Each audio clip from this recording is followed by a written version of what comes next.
Okay, Assalamualaikum warahmatullahi wabarakatuh dan selamat pagi pada murid-murid tahun 4 SK Kampung Kota. Hari ini kelas PDPR Sains kita sambung tajuk berkenaan tenaga, okay, iaitu tajuk kecil hari ini perubahan bentuk tenaga. Okay, perubahan bentuk tenaga. Jadi kamu boleh buka buku teks kamu, muka surat 128. Okay. Jom kita tengok apa cerita tentang perubahan bentuk tenaga ni. Okey, sebelum kita masuk, kita kena ingat balik. Itu dah cuti, kita kena ingat balik tentang sumber tenaga. Okey, sumber tenaga ada 7. Antaranya yang utama matahari, air, angin, biojisim, kemudian bahan api fosil, kemudian ombak dan juga nuklear. Okey, ini antara sumber tenaga. Kemudian kita belajar jenis-jenis tenaga. Okey, jenis-jenis bentuk tenaga ada 9. Okey, yang utamanya, yang mula-mula tu kita belajar tentang tenaga suria, tenaga haba, tenaga cahaya, tenaga bunyi, tenaga elektrik, kemudian ada tenaga kinetik, tenaga keupayaan, kemudian ada tenaga apa lagi?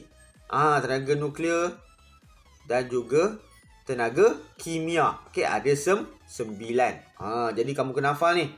7 sumber tenaga, 9 bentuk tenaga. Jadi hari ni tentang perubahan bentuk-bentuk tenaga yang kita dah belajar tu. Okey.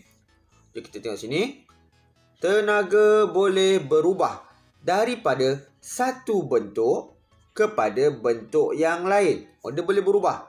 Bentuk yang kita belajar tu, yang 9 bentuk tenaga tu. Okey. Mari perhatikan perubahan bentuk tenaga dalam kehidupan kita. Okey, nak belajar tentang topik ni, kita kena tahu dulu ada 2 simbol ni, kamu kena faham. Okey, simbol anak panah. Yang pertama ni, simbol anak panah. Okey, bermakna berubah kepada. Maksudnya dari satu bentuk dia berubah ke bentuk lain, kita gunakan simbol anak panah. Mesti menghala ke kanan. Okey, menghala ke kanan. Simbol anak panah. Okey. Kemudian simbol yang kedua apa dia? Simbol tambah. Simbol tambah apa maksud dia? Simbol tambah maksudnya dan. Dan ni maksudnya dia bersama-sama. Mungkin dia akan berubah kepada 2 bentuk yang lain, 2 bentuk tenaga lain. Jadi kedua-duanya hadir bersama-sama. Jadi kita gunakan simbol tambah. Kalau dia ubah jadi satu je, gunakan simbol anak panah. Okey? Nanti kita lihat situasi pertama, macam mana tenaga ni boleh berubah bentuk. Okey. Semasa mengayuh basikal. Okey. Kamu pagi-pagi nak pergi sekolah, datang sekolah naik basikal ke kan? Petang-petang kamu nak pergi main ke apa ke? First kali apa kamu kena buat ni sebelum kamu nak mengayuh basikal? Kena dapat tenaga. Dari mana dapat tenaga? Jom kita baca. Semasa mengayuh basikal, tenaga kimia daripada makanan. Kita dapat tenaga kimia daripada makanan. Sumber tenaga kita adalah makanan. Dalam makanan ada tenaga kimia. Bentuk tenaga kimia. Yang dimakan berubah kepada tenaga kinetik. Nampak tak? Daripada tenaga kimia dalam sumber makanan berubah menjadi tenaga kinetik. Tenaga kinetik ni apa dia yang kita belajar itu? Tenaga pada objek yang bergerak. Dalam situasi ini kamu tengok tenaga kimia daripada makanan kamu makan. Okey? Tenaga kimia daripada makanan yang dimakan berubah kepada simbol anak panah. Okey, kepada tenaga kinetik. Tenaga kinetik, tenaga daripada makanan digunakan dalam pergerakan kaki dan basikal. Kamu kayuh pedal, itu dah ada tenaga kinetik lah tu. Okey, roda basikal bergerak pun dah ada tenaga kinetik. Maka basikal pun bergerak, ada tenaga kinetik. Jadi kat sini daripada tenaga kimia berubah kepada tenaga kinetik. Dia gunakan simbol anak panah. Okey, sebab dia berubah kepada bentuk yang lain. Dia berubah kepada satu bentuk yang lain. Okey. Tengok situasi 2. Menghidupkan televisyen. Kamu nak tengok TV, kamu nak buka televisyen, nak on televisyen. Okey. Ketika menghidupkan televisyen, tenaga elektrik yang digunakan berubah kepada tenaga cahaya dan tenaga bunyi. Kamu buka TV, tekan switch, tekan remote control, TV menyala. Keluar bunyi, keluar cahaya, keluar gambar. Okey, jom kita tengok. tenaga elektrik di dalam litar elektrik television. Tenaga elektrik ni sambung pada plug kat dinding tu lah. Adanya sumber tenaga elektrik. Okay? Tenaga elektrik masuk mengalir. Berubah kepada. Guna simbol anak panah. Okay? Kepada siapa? Kepada tenaga cahaya dan tenaga bunyi. Kenapa tenaga cahaya? Sebab televisyen memancarkan image. Kamu boleh nampak. Okay? Tenaga cahaya membantu kita melihat. Jadi kamu boleh nampak lah. Kenapa tenaga bunyi pula? Sebab keluar suara, keluar bunyi, keluar muzik. Jadi ada tenaga bunyi. Nampak tak kat sini? Dia gunakan dua simbol. Simbol berubah kepada dan juga simbol dan. Kalau simbol berubah kepada, kita gunakan simbol anak panah. Kalau simbol dan, simbol tambah lah. Kenapa guna dan kat situ?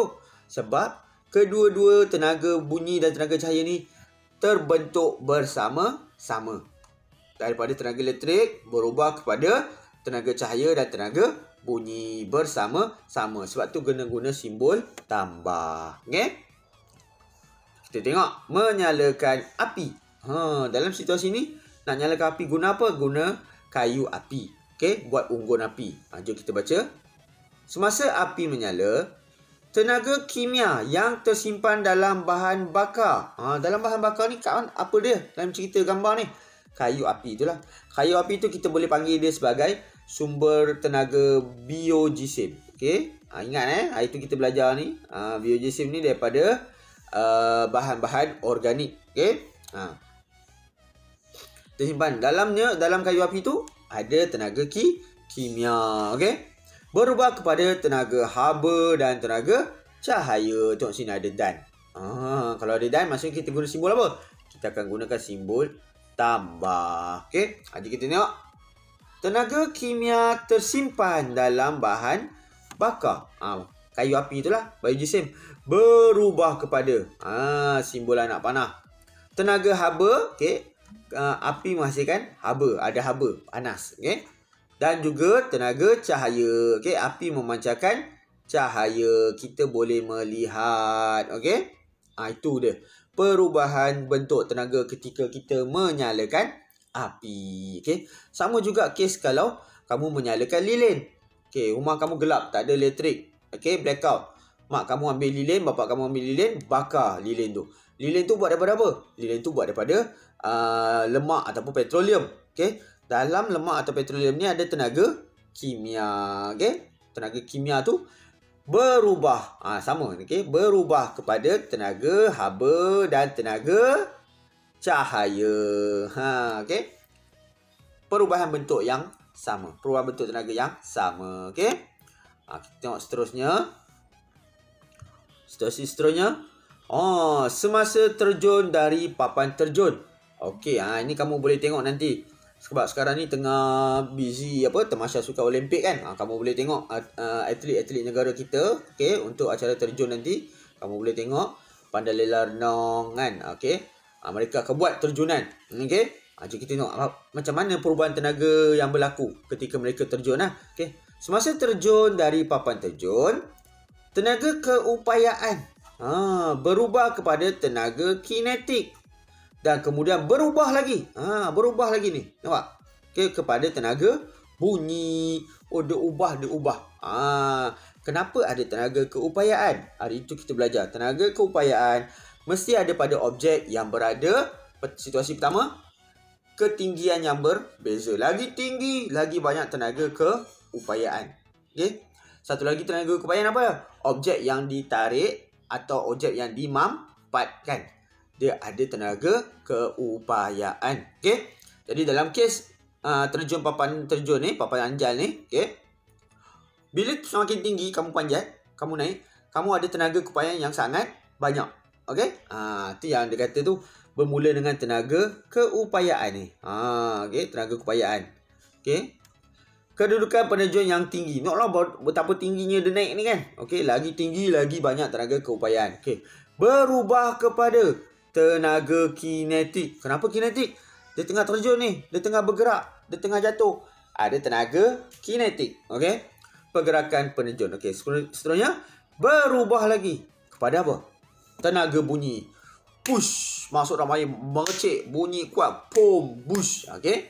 Adanya bunyi percikan air. Kat sini berlaku perubahan bentuk tenaga kepada dua bentuk yang lain. Dia bertukar dua kali. Okey, daripada tenaga keupayaan ubah kepada tenaga kinetik, kemudian berubah lagi kepada tenaga bunyi. Okey. Ini dia cerita tentang penerjun papan terjun. Okey. Tengok situasi seterusnya. Lampu suluh. Okey, lampu suluh selalu kita pakai apa? Kita gunakan sel kering. Kita gunakan bateri. Okey. Ketika menyalakan lampu suluh, tenaga kimia dalam bateri, ini sumber tenaga. Cikgu lupa tadi, cikgu betulkan balik. 7 tenaga tu kan. 7 sumber tenaga tu. Matahari, air, angin, biojisim, kemudian bahan bakar, bahan api fosil, kemudian makanan, okey, nuklear. Okey, ni juga bateri juga termasuk juga sebagai sumber tenaga. Okey. Berubah kepada tenaga elektrik. Dia ubah dulu jadi tenaga elektrik. Kemudian tenaga elektrik berubah kepada tenaga haba dan cahaya. Kenapa cikgu kata dalam bateri ada tenaga kimia? Sebab dalam sel kering, dalam bateri adanya bahan kimia yang boleh berubah menjadi tenaga elektrik. Ni dia. Bermula dengan tenaga kimia. Okey, tenaga kimia tersimpan dalam bateri berubah kepada tenaga elektrik dalam litar elektrik lampu suluh. Kemudian berubah kepada tenaga haba. Kenapa tenaga haba? Mentol menjadi panas. Cuba kamu pegang mentol bila dia menyala, panas kan? Okey. Dan juga tenaga cahaya. Okey. Kenapa cahaya? Mentol menyala, mentol mengeluarkan cahaya. Maksudnya kedua-dua tenaga haba dan cahaya ni hadir bersama-sama. Okey. Kat sini kita nampak dia berubah dua kali juga, tapi menjadi yang akhirnya ni ada dua tenaga baru yang terbentuk. Okey. Daripada tenaga kimia kepada tenaga elektrik kepada tenaga haba dan cahaya. Okey. Tengok seterusnya. Kalkulator. Okey, mesin kira-kira. Ketika menggunakan kalkulator suria. Kalau kamu tengok ni, kalau kamu nampak ni gambar kalkulator ni adanya panel suria. Ni panel suria atas ni. Okey. Dia menyerap cahaya daripada matahari, okey. Dia mengubah kepada tenaga elektrik. Okey. Jom kita baca. Tenaga suria yang diperoleh daripada matahari berubah kepada tenaga elektrik. Dia kena ubah dulu jadi tenaga elektrik. Macam saya kering tadi. Tenaga kimia berubah dulu jadi tenaga elektrik. Okay? Kemudian tenaga elektrik berubah kepada tenaga cahaya. Kenapa tenaga cahaya? Kalkulator ni keluar lampu ke? Kalkulator tu dia keluar nombor. Bila keluar nombor tu kamu boleh lihat. Bila kamu boleh lihat, maksudnya dia ada tenaga cahaya. Okay? Tengok ni. Bermula dengan tenaga suria daripada matahari berubah kepada tenaga elektrik. Tenaga elektrik itu mengalir dalam litar kalkulator. Okay? Kemudian berubah kepada tenaga cahaya.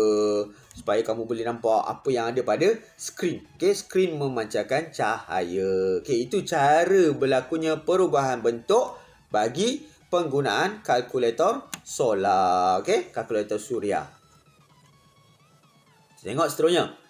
Ketika kenderaan bergerak, bapak kamu bawa kereta nak pergi jalan-jalan, bawa kamu jalan-jalan balik kampung ke apa ke. Okey. Tengok. Ketika kereta bergerak, enjin kereta mengubah tenaga kimia kepada tenaga kinetik. Mana datang tenaga kimia dalam kereta ni? Daripada petrol yang dipam oleh bapak kamu dekat stesen minyak. Okey, petrol tu buat daripada apa? Daripada petroleum.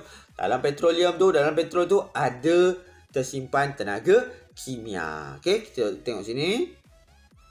Tenaga kimia tersimpan dalam bahan api fosil. Berubah kepada tenaga kinetik, iaitu pergerakan kereta lah.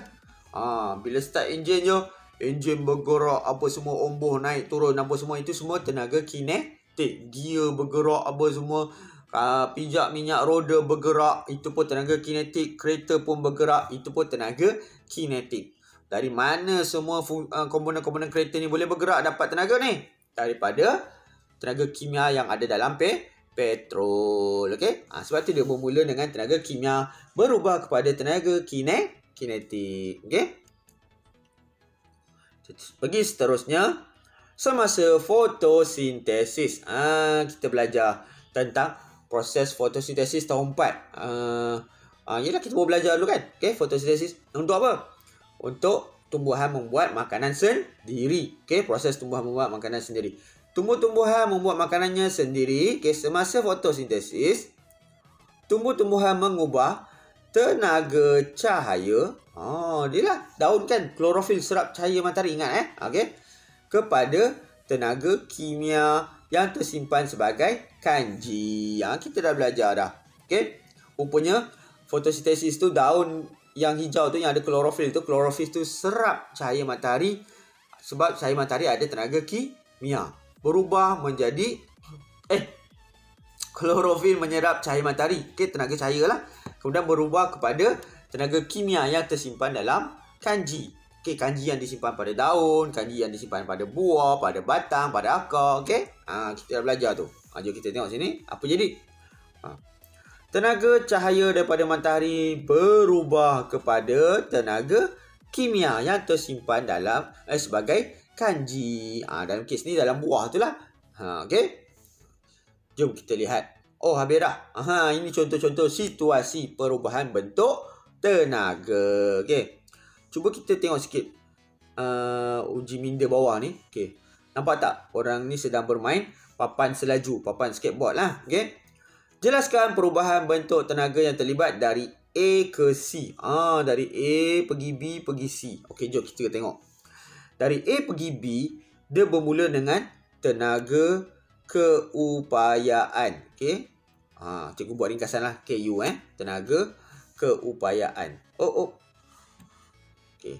Tenaga keupayaan. Kemudian, dia pergi kepada B. Dia jadi tenaga kinetik. Kemudian daripada B, dia pergi jadi macam mana? Daripada tenaga kinetik, dia pergi balik tenaga keupayaan. Sebab apa? Sebab dia naik tempat tinggi. Jadi kat sini ada 2 kali perubahan bentuk tenaga. Okay? Jadi cikgu harap kamu faham tentang topik hari ini berkaitan perubahan bentuk tenaga. Kamu boleh tengok dekat dapur mak kamu tu. Kalau pelbagai alatan dekat dapur rumah kamu tu yang boleh menunjukkan perubahan bentuk tenaga yang pelbagai. Kamu boleh cuba fahami, kamu boleh cuba teka. Okay?